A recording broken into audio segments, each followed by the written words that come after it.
Welcome to the MadLab MMA. I'm Anthony Bisceglia with Mike, the MadLab Iorato. What's up, dude? What's up? I saw some of these fights last weekend. I was actually in Las Vegas with my wife. I caught the co-main event. I thought, I know you picked Pennington early on. I was really worried about that pick, but man, that pick worked out. Wait, hold on a second. I get a pizza. We didn't bet on that.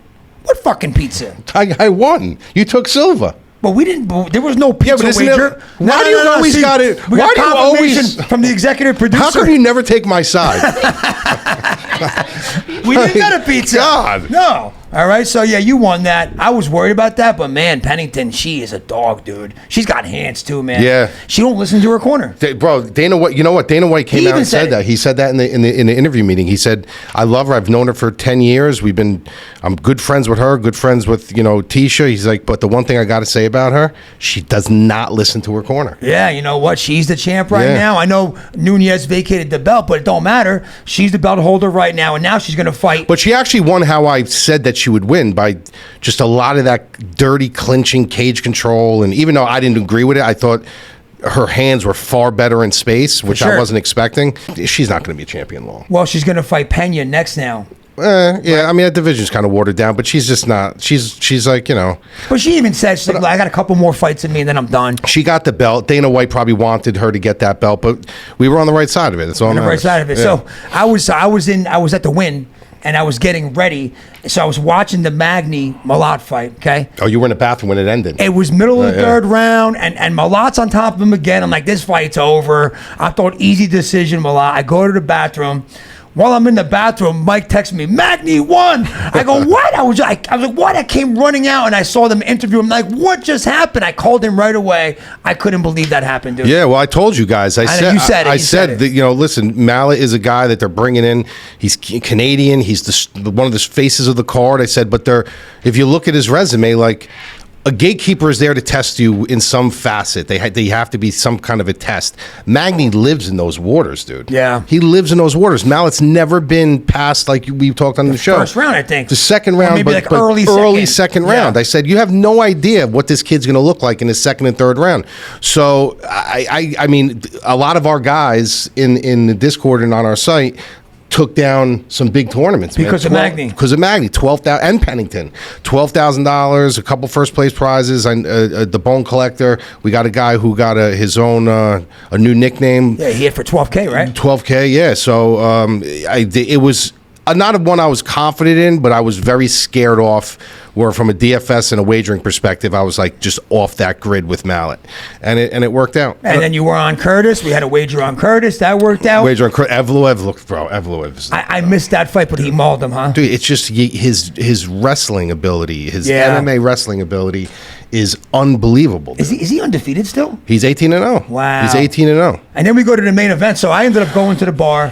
I was like, hon, let me put that fight on. Another one. We got Sean Woodson. We called that over Jones Day. That was another one we hit. We hit that one. Good one. Jillian Robertson. So we had a really good, we actually, the only problem was the Strickland main fight. event. I had it on my phone. We went down to one of the bars to grab something to eat, and I had it on my phone. There was these two guys at the bar so you know how the Wynn's next to the Encore? Mm-hmm. It's part of the same hotel. Yeah. Mm-hmm. So they were staying at the Encore. They get in a cab. They go, listen, where can we watch the fight? He goes, oh, you could go to the Wynn to Charlie's. They go, drive us there.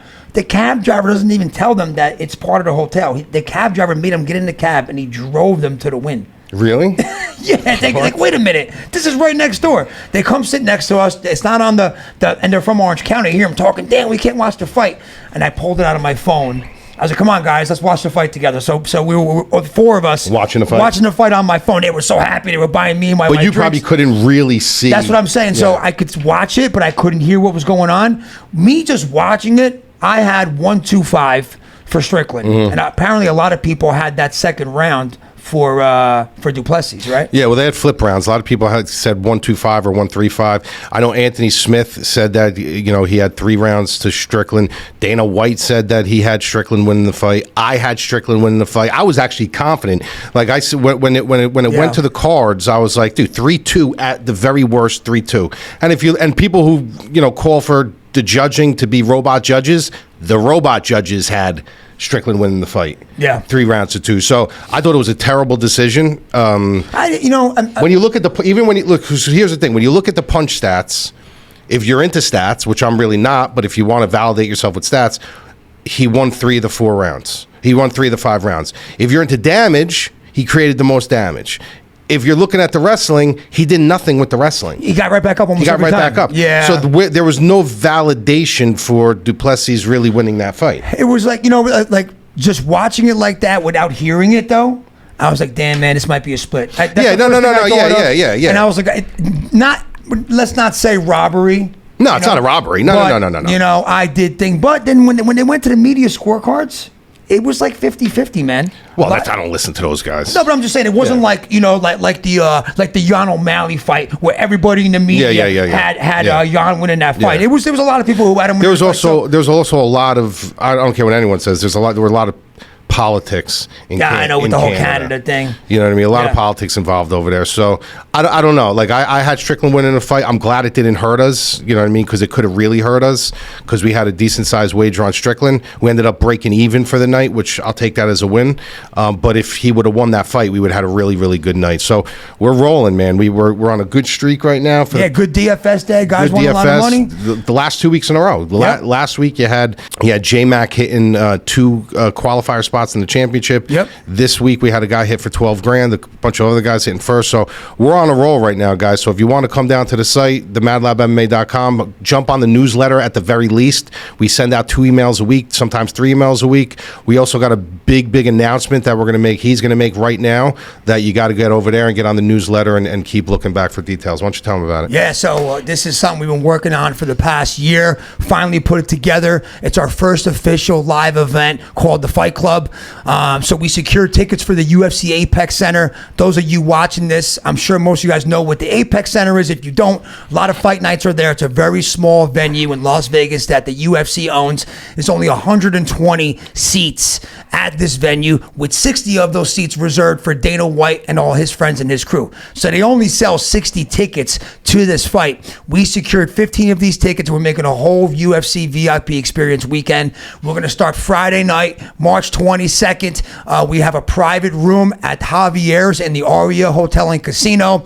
And 15 of us having dinner with the UFC fighter. Details later about who that fighter is going to be. So we have dinner with a fighter, a high-end restaurant, great food. Then on Saturday, we're going to have a pre-fight party with drinks and food in a luxury suite in the Aria, hosted by MadLab, and he's going to do his thing, breaking down all the fights, who's going to win the fights, recommended wagers for the day. We're going to go downstairs, place our wagers, head over to the Apex Center for the ultimate UFC VIP experience. Red carpet rollout, concierge meet you at the front. You get your credentials, your lanyard. You go in. You're sitting in rows 2 and 3. You have open bar. They have a premium buffet for us, and then we're gonna watch the fights live, cheer each other on, win the wagers, and then after the fights are over, we get to all go inside the cage, take pictures in the cage, take pictures with the ring car girls, maybe some fighters. Maybe we'll meet Dana White. I'm sure he comes around and says hello. So this is something we've been working on for a long time. The headliner for that card, March 23rd, is going to be Rose Namajunas, future UFC Hall of Famer, against Amanda Ribas. I'm so excited for this. It's going to be a good time. The website will be up by the end of the week, so if you want to keep checking back at the MadLabMMA.com, you'll see it. The name of the domain is going to be Fight Club CLB, so fightclb.com. You guys will see that. This will be the first of many events we're going to start putting on, and we're super excited about it. It's a bucket list event, guys. If you guys are fight fans, I mean, if you really think about when you go out and you buy tickets to a fight,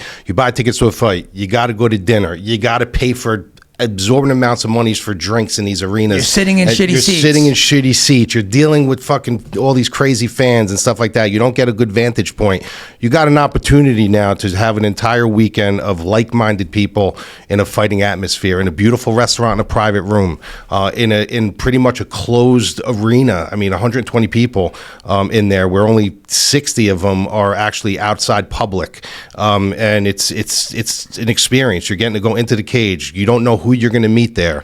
We're all going to be sweating the fights, all going to be making money, we're all having fun. It's a bucket list event that you guys, if you guys are real fight fans, you guys absolutely should not miss. Yeah, I'm fucking psyched, man. Great shit. And then there's no fights this weekend. We got 1 week off. We did want to touch on the games this weekend and the games the football games that just happened this weekend, man. And your boy Josh Allen, dude. Shh. Mahomes is just better. Yeah. Well, he didn't play bad. Like, he didn't play bad, but he didn't listen. This is a perfect example I want to bring up. This is why I wanted to bring this up. With the football today. Well, if you look at the games, right? What do you want in a quarterback? Do you want a guy who plays great all year, plays great for 3 quarters, but then when it comes time to win it, he doesn't win it? Or do you want a guy that, yeah, maybe he's going to have some of his bad spots, but when it's time, when the game is on the line, he's gonna have ice in his veins. He's gonna slip up and he's gonna win the game. I'm taking Mahomes all day, bro. Okay. But you're going to take Mahomes over Josh Allen all day. Yep. Yeah, I mean, that's what he does. I mean, he wins. In 6 straight AFC championship He games. wins. When the time comes, he wins. You can't put it all on Josh. Josh Allen could have won that game. He had his opportunities to win that game. He did, and especially at the end, they had plenty of time. Yeah, they had plenty of time. Tyler Bass. I know the kid missed the field goal, but that's a part of the game. You still had the ball left with almost 2 minutes, man. Yeah, with 2 timeouts or whatever he had. I thought Josh Allen was good. I thought the Bills were winning that game. At least come down and hit a field goal, send it into OT. Even before the field goal, I was saying to myself, they're scoring. Like, there's no way Josh Allen's not going to get paid. He threw that dime, that touchdown. But there was a lot of elements, too. Diggs missed that bomb. I know. You know what I mean? Like, there was a lot of elements involved. But listen, at the end of the day, you have to win. You have to win. That's a game you have to win. When the game's on the line like that, and you have to win that game. Well, let me ask you a question, dude. Honestly, I know we talked yesterday. He's like, I'd rather face Kansas City than the Ravens. I would. I don't know if I agree with that right now. Obviously, you guys know he's a Niners fan, and he was sweating the Niners-Green Bay game. Oh, my God, what a game that was. But Purdy showed up. When it counted. He showed up when it counted. That's why. Nice scrambles, and then McCaffrey, of course. What else do you guys want to see? Like, here, first your thing was he wasn't good. Then it was we need to see him without a star. Okay, you saw him without Debo. He won a playoff game without Debo. Then you want to see him play from behind when Kyle Shanahan was 0 for 30 playing from behind. Do you know that? No. Wow. 0 for 30. Wow, in the fourth? In a game, playing from behind, 0 for 30. Wow. Okay? And I didn't know that. He played in adversity, played from behind. The last drive of the game, he didn't use really any of his, I mean, if you think about it, he had Kittle who dropped the pass. That was the only incompletion on that drive. He used Connolly, who had 3 receptions all year. Yeah. Ayuk made a big catch. The guy put together a game-winning drive and won the game when that's what you guys wanted to see. Adversity, minus a star, down points. He did all that, and he still sucks. Like, you guys, like, I'm glad that... Who's you guys? Not you. I'm saying in general. Pat McAfee, bro, came out, and he, like, torched everybody. He's like, I'm done with the Brock Purdy slander. Yeah. I'm done with it. What do you mean? He's like, I'm done. He's like, he's done everything you guys... He goes, this is a guy who's played for... He's not even picked in the draft like this guy, and already he's in his second... NFC championship game. Yep. And the only reason why he didn't win a lot because he didn't even play in it. He was hurt last year. Kansas City scares me, bro, because this was the first game that they were clicking all year. Yeah, but I think I don't know, dude. I think it's something to do with Buffalo. I think they have Buffalo's number. There's certain teams that have your number. Baltimore Ravens is a team that they might have our number. Like they might be that team. Like they beat us in the Super Bowl when it was the hardball. They beat us in the regular season. They're that team that we have issues with. Kansas City, we've shown we can beat them already. I think that I'd rather play. I hope, and it also looks better for Purdy. If Purdy beats Mahomes, you know how good that looks. And he actually went to the Super Bowl and he beat Mahomes. Either way, it's going to be a great game. It's going to be a great game. Now let's talk about the. You got to get by Detroit. Right. So here's my only concern with that. My only concern with that is if it rains. I've been tracking the weather. This is one thing I think, like these little nuances that wasn't he picked. He's got very small hands. Purdy. He can't grip a football in the rain. Got little Hasbulla hands. Bro, you didn't see him come out with the white glove? No. I missed most of the game. He came out with a glove on. He took the glove off. He put it on. And then every time he dropped back, like when he would wipe his hands on his pants and grab the ball again. Like he could not grip the ball. So I'm expecting a much better performance. I just pray to God it doesn't rain. It's a 50-50 chance of rain. Shit. On Sunday, so we'll see what happens. Championship Sunday, man. One of the best days of the year. If it doesn't rain, Goff is not Goff away. Goff is a completely different quarterback away. He'll throw it. Hold on to throwing 2 picks. Guaranteed. That's another thing. What are you guys shitting on Purdy for? What the hell Jordan Love do? He threw 2 picks. I don't care that Purdy's pick should have been picked. He threw 2 picks and he made a horrible decision. At the end? At the end. Yeah. Throwing across his body like that. That was a horrible. No, he's not catching heat for that. Why isn't he catching heat for that? I guess because the Niners are favored and they're the team to beat, You know? So he's been outplaying everybody. So, guys, stop with the Purdy hate. Don't listen to these idiots that know nothing about football. You want to put a pizza on the line for Kansas City, Baltimore? Who do you think's going to win? I think Kansas City's going to win. Well, I want Kansas City to win, though, that game. Oh, then we can't do that because I think they're going to win. Let's do. Well, you're not going to pick against me at the Niners. No, of course not. I'm all about the Niners. He had my back with Michigan all year. You think Kansas City's going to win? I do. I don't know why I do. This kid Mahomes, man. Where is it? It's in Baltimore? Yeah, it's in Baltimore.